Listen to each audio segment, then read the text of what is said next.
अस्सलाम वालेकुम एवरीवन, आप सब कैसे हैं? उम्मीद करती हूँ आप सब ठीक होंगे और अगर ठीक नहीं है तो अल्लाह ताला से दुआ करते रहें, इंशाल्लाह चीज़ें ठीक हो जाएंगी। ओके, सो आज की वीडियो बनाने का मकसद ये है कि आप लोगों की दो कन्फ्यूजन है मेरी स्टेप नंबर 1 वीडियो के ऊपर कि जी हम बैचलर्स में आए या मास्टर्स में आए, first thing. And second confusion आप लोगों की ये है कि हमने एमफिल किया हुआ है, हमारा 16 इयर्स ऑफ एजुकेशन है एंड व्हाटएवर। सो मैं कोशिश करूँगी कि आज आप लोगों की ये दो कन्फ्यूजन्स डिलीट कर दूँ, ख़त्म कर दूँ। तो शुरू करते हैं वीडियो को। ओके, सो फर्स्ट कन्फ्यूजन की तरफ आते हैं। वो है बैचलर्स वाली सीन कि हम बैचलर्स में आए या मास्टर्स में आए। देखें, आपकी मर्ज़ी है, आप अगर अपने आप को समझते हैं कि आप अपने पैरों पे बाहर जा सकते हैं और मतलब आप सब कुछ कर सकते हैं। बैचलर्स में बच्चे की उम्र 18 ईयर्स होती है, 19 होती है। लाइक व्हेन मैंने बैचलर्स किया था तो मेरी 18 ईयर्स में मैं यूनिवर्सिटी गई थी। सो 17 में या 18 में गई थी या मैं इतनी मैच्योर नहीं थी, तो इसीलिए मैं मास्टर्स में बाहर आई थी। क्योंकि बाहर आने का मतलब ये होता है कि आपके अम्मी अब्बू कोई नहीं होते, आपको खाना खुद पकाना होता है। तो अगर आपको खाना पकाना आता है, चिकन लेने आती है, अंडे दूध दही सब लेने आते हैं, तो आप आ सकते हैं डेफिनेटली। ये बहुत बड़े चैलेंजेस होते हैं। और फिर इटली जैसे मुल्क में जहाँ आपको ज़बान भी नहीं आती, तो मैं समझती हूँ आप थोड़े बच्चे होते हैं तो आप नहीं कर सकते। लेकिन अगर आप कर सकते हैं तो यू आर वेलकम हियर।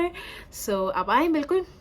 अच्छा, तो ये कन्फ्यूजन दूर हो गई कि आपको अपना मुआयना खुद करना है, ठीक है? तो आपको पता है कि आपने क्या करना है। मुश्किलात बहुत आएंगी, तो मास्टर्स का बच्चा थोड़ा सा मैच्योर होता है, तो ये सीन है। मेरी रिकमेंडेशन है, मेरा ओपिनियन है तो ये है कि आप मास्टर्स में आए। सिर्फ मेरा ओपिनियन है, लेकिन आपने मानना नहीं है, ये चीज़ मर्ज़ी आपकी है, आपने करना अपना है, ठीक है? सेकंड चीज़ की तरफ आते हैं कि हमने एमफिल किया हुआ है, हमारी 16 इयर्स ऑफ एजुकेशन है, तो हमारा पीएचडी में हो जाएगा या हमारा बैचलर्स में हो जाएगा, व्हाटएवर। सो देखें, अब कान खोल के सुनिएगा ये चीज़। अगर आपने 2 साल का बैचलर्स किया हुआ है या 3 साल का बैचलर्स किया हुआ है, चाहे यूनिवर्सिटी से, चाहे प्राइवेटली, चाहे गवर्नमेंट कॉलेज से, फ्रॉम एनीवेयर, ठीक है? अगर आपके पास 3 साल का बैचलर्स डिग्री है या 2 साल का बैचलर्स डिग्री है, you are not eligible for masters, ठीक है? अगर आपके पास 2 साल का बैचलर्स है या 3 साल का बैचलर्स है एंड फिर 2 साल का मास्टर्स है, देन आप मास्टर्स के लिए एलिजिबल हो जाओगे, ठीक है? अब इस वाले मास्टर्स के अंदर कंफ्यूज मत करना। दैट इज़ बेसिकली एमफिल है, एमए है, एमएससी है, व्हाटएवर। लेकिन जो चीज़ आपने अगर बेसिक आपकी 3 या 2 साल की है बैचलर्स की, देन आप एलिजिबल बैचलर्स के लिए नहीं हो, ठीक है? तो उसके लिए आपको, अगर आपने 3 साल का बैचलर्स किया हुआ है और आपको मास्टर्स डिग्री में एनरोल होना है यूरोप में, तो आपने क्या करना है, आपने 2 साल का मास्टर्स या एमए, एमएससी, एमफिल करना है एंड देन आप मास्टर्स डिग्री में अगेन यूरोप के अंदर इटली में इनरोल हो सकते हैं, ठीक है? आइडियल केस पे आ जाएं, एक नॉर्मल केस जो होता है, जैसे जो मेरा केस था, उस पे आ जाएं कि 4 साल का जी बैचलर्स था ना, तो आराम से मास्टर्स में एडमिशन मिल गया था। And masters is that MSc ना, एमएससी इन इलेक्ट्रिकल इंजीनियरिंग। सो उसमें एडमिशन मिल गया था। अब मैं उस एमएससी के बाद पीएचडी कर सकती हूँ, ठीक है? बट अगर आपने 3 साल का बैचलर्स किया हुआ है एंड 2 साल का मास्टर्स किया हुआ है और अगर आपको पीएचडी में एनरोल होना है, यू आर नॉट एलिजिबल।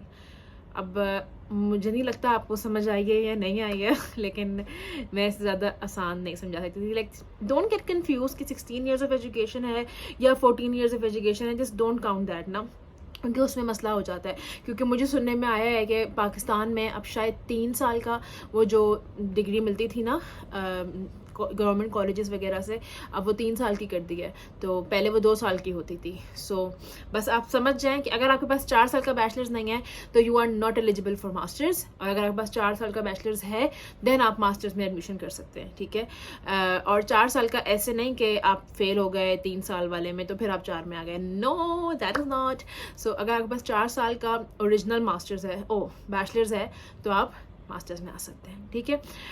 उम्मीद करती हूँ आप लोगों को ये कन्फ्यूजन दूर हो गई होगी।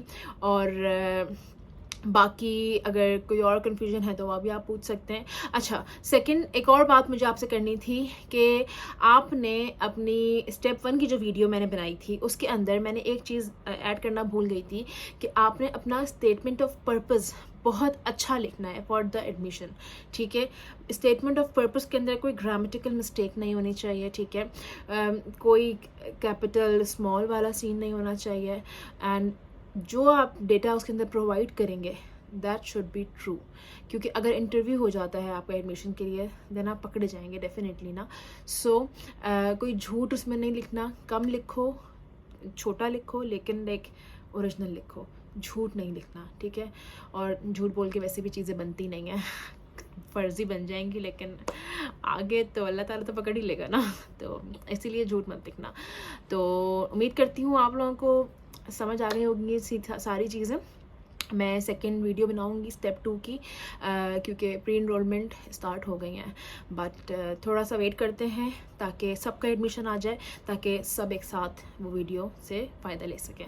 और प्लीज़ मुझे व्हाट्सएप पे मैसेज मत किया करें, मुझे लिंक्डइन पे मैसेज मत किया करें, क्योंकि मैं वहाँ रिप्लाई नहीं करूँगी। जस्ट कमेंट बिलो, ओके, ताकि सबका फ़ायदा हो जाए। Okay, bye.